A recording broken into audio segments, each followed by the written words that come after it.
Hello, everybody. I'm Michael Lehue from the Core Data team, and today I'm really excited to talk to you about some of the enhancements the team has made to make working with Core Data in Swift a truly excellent experience. I'm going to start with a review of how Core Data is a great solution for your customers' data persistent needs across all Apple platforms. I'll then follow up with a discussion on some of the ways that Core Data has adopted the new concurrency opportunities in the Swift runtime. Next, I'll cover some of the enhancements we've made to Core Data APIs to make your code more expressive in Swift. And then conclude the discussion with an exploration of the dynamic capabilities that Core Data is adding to our existing SwiftUI support that we introduced in 2020. Let's start at the beginning, though, where regardless of which Apple platform you are developing for, you simply have an application. At some point, your application is going to eventually encounter user data, and you'll likely need to store it somewhere. A great choice for that need is to use Core Data. Core Data is Apple's hallmark framework for application developers who desire to persist their users' data in a robust and feature-rich way. The framework takes care of many of the complexities of appropriately managing user data, from the way it was represented as an object graph in memory to how it's modeled in storage. The framework also goes through great efforts to manage important runtime considerations like memory use and latency. The capabilities provided by the framework are scalable too. You can start with a simple, locally persisted store and expand to use multiple execution contexts to improve performance and even create powerful shared data experiences through CloudKit. Core Data also works across all Apple-supported platforms. And I'd really like to emphasize this last point. Once you start using Core Data, everything you learn will work on each of our platforms, from your Mac to your iPhone or even your Apple Watch. And of course, Core Data works great in Swift too. Over the past few years, we've been continuing to enhance Core Data API to be as expressive as possible in Swift. And this is a pretty exciting year for Swift, with the introduction of the all-new concurrency features in the language and runtime. Since its inception, Core Data has always cared about running code concurrently. And there's a really good reason for this. Persisting data requires reading and writing to some external storage media. And this makes supporting the new concurrency model a natural fit. Let's explore how this works in the context of our earthquakes sample application. This application reads a data feed from the U.S. Geological Survey and uses Core Data to store information about recent earthquakes, such as their magnitude, location, and the date for which the event occurred. Architecturally, Earthquakes is a Swift application that has a view context to drive the UI and a background context to ingest the data provided by the USGS. Our sample has a local container for our application and gathers quake data from the USGS's JSON feed. As we download data, we hand it off to our JSON parser and then import it into our background context to be turned into managed objects and saved to our local store. The view context then merges the changes to magically update our UI. In 2020, we focused on how to efficiently handle this data through the use of batch operations. Now, however, I'd like to focus on how we perform these operations concurrently.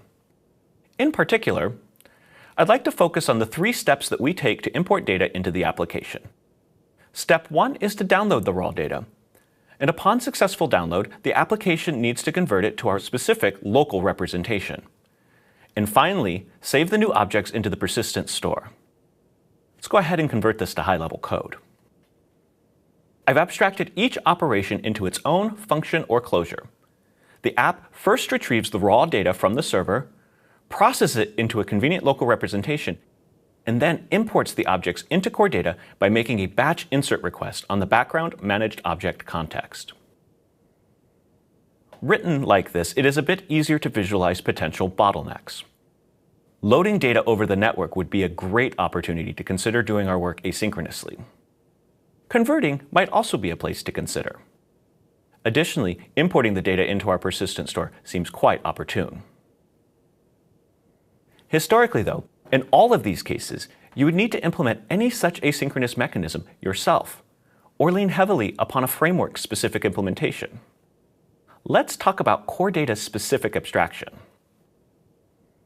In the case of core data, when you call perform and wait, the managed object context will execute the provided closure within its own protected execution environment.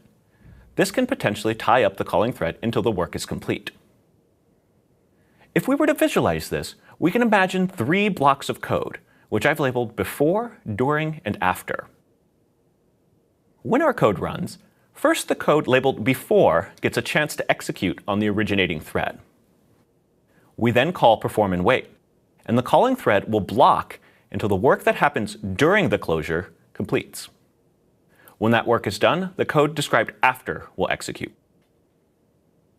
Of course, if you don't need to wait for the closure to finish, we've always offered a fully asynchronous variant.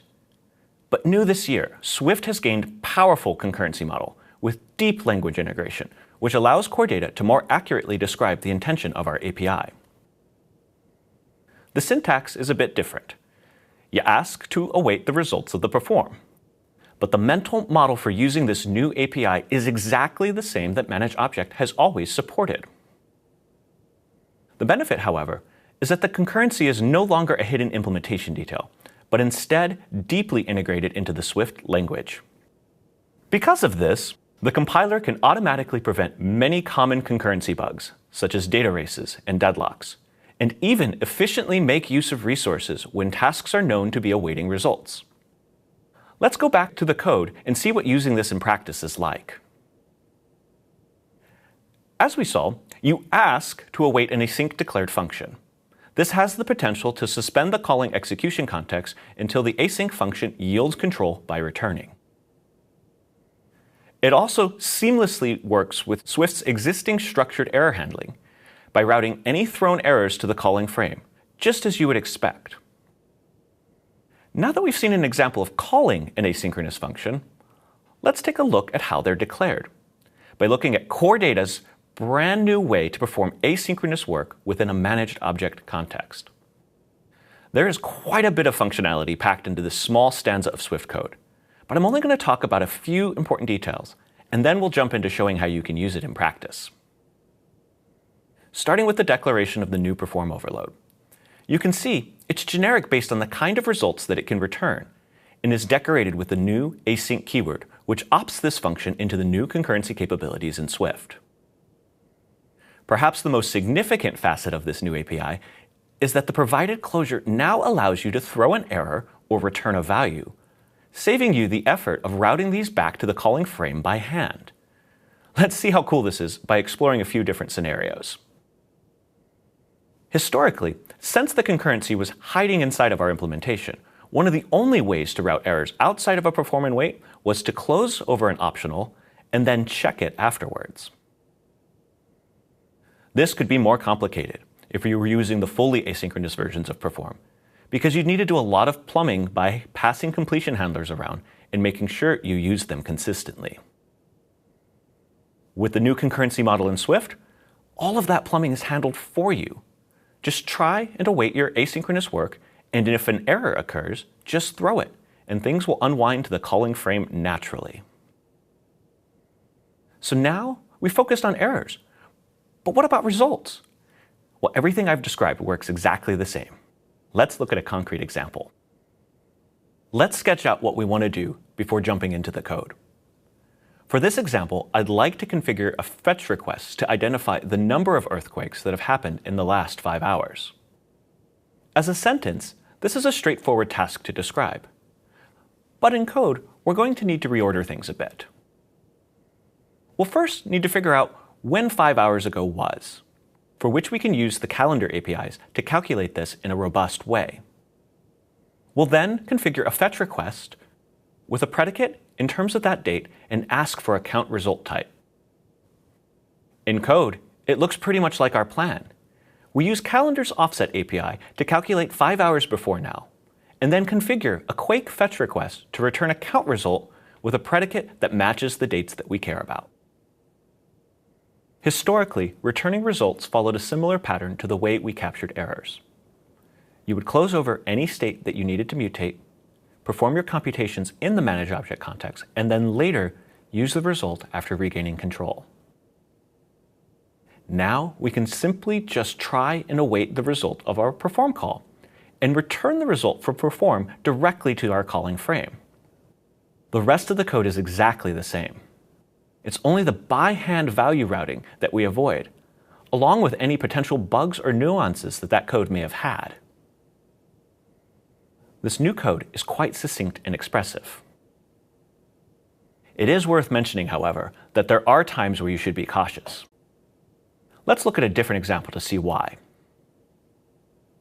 This example attempts to return the most recent earthquake as a managed object. While the new API makes it really easy to return values, it is not safe to return managed objects that are already registered to a managed object context. It is only valid to refer to such registered objects within the closure of a call to perform. Instead, if you need to refer to a managed object between different execution contexts, either make use of the object ID and refetch as needed, or make use of the dictionary representation option of the fetch request. Now, before we look at one more example, I'd like to cover a detail that I haven't talked about yet. And that detail is the scheduled task type. So far, every async perform that we have seen has been in terms of the default value for this option, immediate.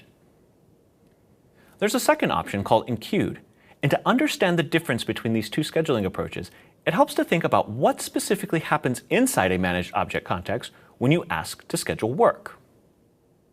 As we've seen, immediate behaves a lot like a Swift async-aware version of perform and wait. If you're running on a different execution context and ask to await work performed on the background context, you will wait until it is scheduled and completed.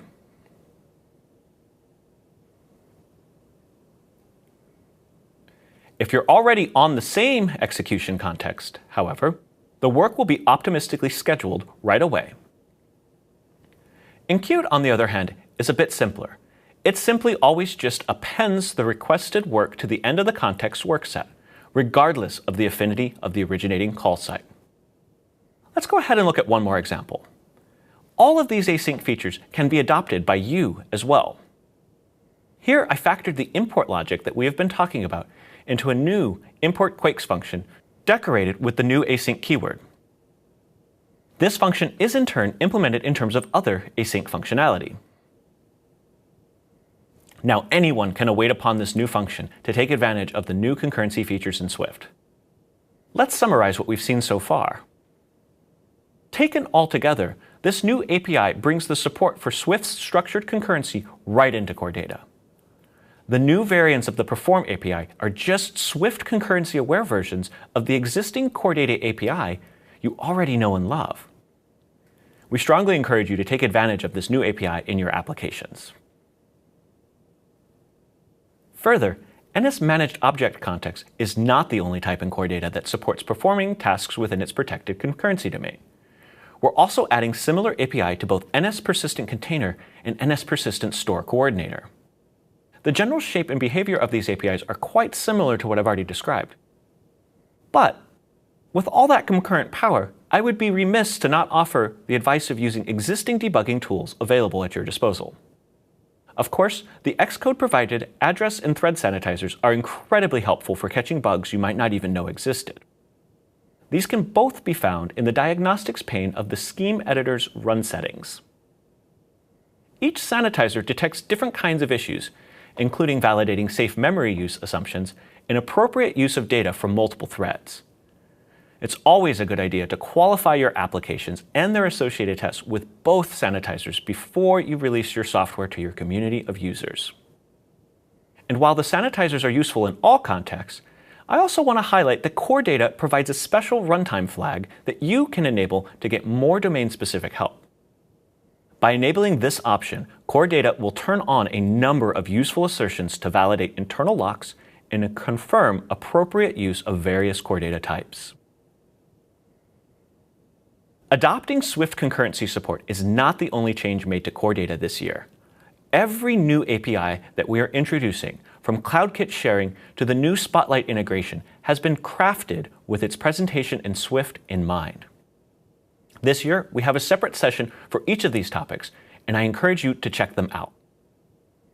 We additionally made a pass throughout the entire framework to identify other places where we could make improvements in Swift, and I'd like to show you a few of these now. starting with the different kinds of persistent stores that we support. Recall, persistent stores describe how you physically want to store your customers' data. Core Data currently provides 4 such stores: XML, binary, in-memory, and SQLite. And you use these identifiers all the time. New this year, we've gone ahead and gave these more natural names in Swift. The existing names will continue to work, but the new API that consumes these will be a lot more ergonomic to use due to the shorter names and ability to autocomplete these symbols. Of course, persistent stores are not the only thing in Core Data that concerns itself with types. After all, the framework is all about storing typed data, and such types are described with attribute descriptions. And this year, we're adding a new extensible enumeration to attribute description that provides a much more natural syntax for working with their types. Let's take a look at these in action by writing a unit test that can validate that our runtime model matches what we designed in the Xcode model builder. For simplicity, we'll just try to validate a single runtime type defined by our earthquake object model. But you can imagine how this would scale. This might seem like a small test to write, but it's a good thing to validate, as it could speed up more interesting diagnoses in the future. To write this test, we'll write a quick helper function in terms of the new attribute type. Let's go ahead and describe this function now. We'll start with the signature, which expects an attribute name, the entity description that we care about, and the type, described in terms of the new attribute type enumeration. The definition of this utility is fairly straightforward. We first validate that we have an attribute with the provided name, failing the test if we can't find it. And then we validate that the type of the attribute is as expected, and that's really all there is to it. We could repeat this for each entity and property and enjoy peace of mind that our runtime behavior matches the model we defined. And this is just a sampling of some of the ergonomic improvements that we've made to core data enumerations in Swift this year. Up till now, I've been focusing on a lot of lower-level framework interactions and how they manifest in Swift. But what about presenting data to your users? In 2020, we introduced a number of conveniences for working with core data in SwiftUI. And now, my colleague Scott has quite a bit to share with you about the new enhancements we're introducing this year. Scott? Thanks, Michael. There are a bunch of improvements to the experience of using core data with SwiftUI this year, starting with lazy entity resolution in fetch requests, which relaxes the requirement that apps have their core data stack set up before they construct their views. Also this year, fetch requests pick up dynamic configuration for their sort descriptors and predicates. And there's a new kind of fetch request in town that supports section fetching. I'm going to walk through each of these using our Earthquake sample app that Michael mentioned earlier in the talk, starting with lazy entity resolution. Probably in your app, you have some code like this. This container property here isn't really necessary to support the code in this type, or even the broader app. All that stuff gets what it needs from the Quakes provider type directly. No, this property exists to make sure the core data stack has been set up before any of the views in the environment try to refer to any entities before the model has been loaded. See here that the environment view modifier is called after content view has been initialized. This trick isn't necessary anymore when deploying against this year's SDKs. The fetch request property wrapper now looks up entities by name lazily at fetch time, at which point the environment is guaranteed that the core data stack has been set up.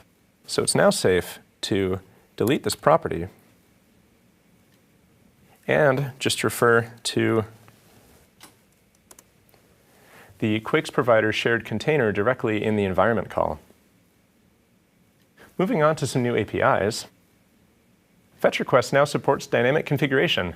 There are 2 new properties on the wrapped value for directly changing the request's predicate, as well as its sort descriptors, which are expressed both with the NS sort descriptors that you're used to, as well as a new sort descriptor value type that provides more convenience and safety when fetching entities with automatically generated managed object subclasses. And finally, there's a configuration binding with the same set of properties as the wrapped value for easier integration with views. Before this new API, I would have had to design my views so the sort and predicate parameters were passed through a view's initializer, But that made it really tricky to support things like configuring my fetch request using controls in a toolbar. This friction is eliminated by these new dynamic configuration properties, and I'd love to show you how to use them by adding sorting and filtering to the Earthquake sample app. Let's look at sort descriptors first. By default, the Earthquake app sorts by recency, but I'd also like to order them by magnitude, so I'm going to add a menu that lets me control the results order. I'll start by adding a static array of tuples containing the sort descriptors I'd like to support, as well as names for them. See here that they're also using the new sort descriptor type. I'll also want a bit of state to track which sort order I'm currently using. I've already created a type for this, so I'll add it as a property of the content view. Now I'll add a toolbar menu to the list view that modifies the selected sort, as well as an onChange modifier that updates the fetch request sort descriptors. Now in the preview, we can see the new menu, and I can use it to sort the earthquakes by magnitude. Great. Now to add filtering. I'd like to filter based on the earthquake's place. The first thing I need is some state for the search field's text. And I'll make a binding property for the search field that updates the fetch request.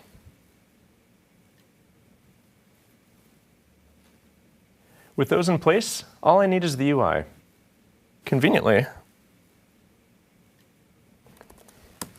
searchable takes a binding to a string, so we can just plop that right in here. Now in our preview, we can narrow down all the earthquakes near a place matching a sandwich by just typing sandwich in this new field here. And that's dynamic configuration for fetch requests. Another commonly requested piece of functionality is support for section fetching, which arrives this year as a new property wrapper type called section fetch request. This type supports the same new dynamic configuration properties as fetch requests, but it gets initialized with an additional parameter, a key path to a property that identifies the section, a lot like NSFetchedResults controller. But unlike the fetched results controller, the property that identifies the section can have any type you like, so long as it's hashable. This gets encoded in the type system using an additional generic parameter on section fetch requests. Finally, this new type wraps a two-dimensional result type. Section fetch results is a collection of sections, each of which is itself a collection of results. Each section also has a property with the section identifier. This is really easy to adopt, so I'm going to add section fetching to the Earthquakes app. First, I update my fetch request declaration.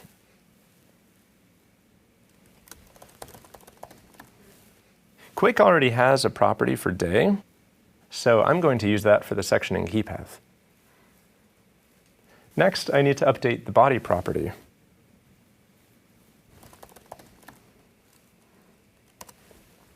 To match the new sectioned results type. The outer loop here iterates over the sections, so I'm emitting a section view here, and each section itself is a collection of quakes, so this inner for each iterates over the section just like I was iterating over the results before. If we look over at the preview, I've now got earthquakes ordered by time and sectioned by day. And SwiftUI even gives me automatic support for collapsing sections.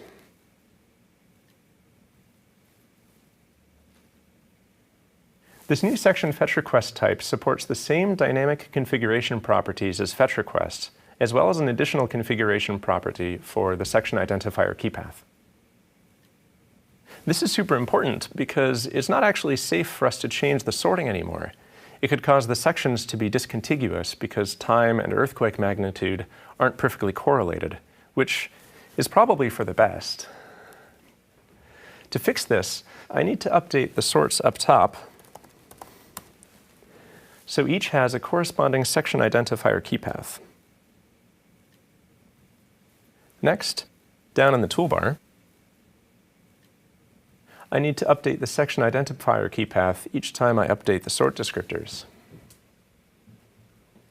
But here's the important part. Changes to the request are committed whenever the results getter is called. So to update both the sorting and the sectioning safely, I need to update the configuration on a reference to the results that I've pulled into a local. Now in the preview, we can see that changing the order also changes the sectioning. We can flip between earthquakes ordered by time, sectioned by day, and earthquakes ordered and sectioned by magnitude.